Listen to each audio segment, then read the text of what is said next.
Thank you. As discussed, when you install the PDF to Word application, you'll get a folder and a shortcut on your desktop.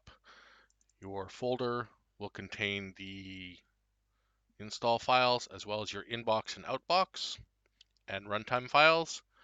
You double click on your PDF to Word, you will see the application main screen. You then decide where your input folder will be. You could use the default one within the install folder if you want. You then select your output folder, which is within the install folder also.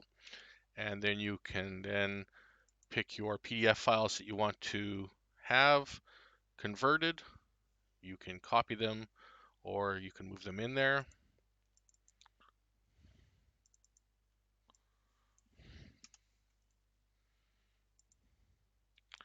Okay, now let's do this. Let's make a Word document. Let's actually look at the output first.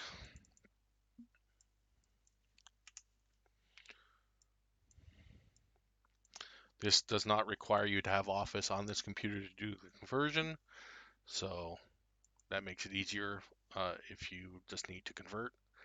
So we'll convert to a Microsoft Word document first. You can see there it is.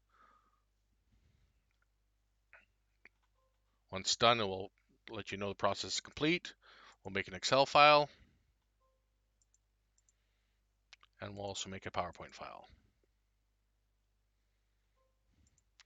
Now, if you don't have it, you can use online tools to open these files, to view them, or have Microsoft Office installed. Thank you for using our services. Bye.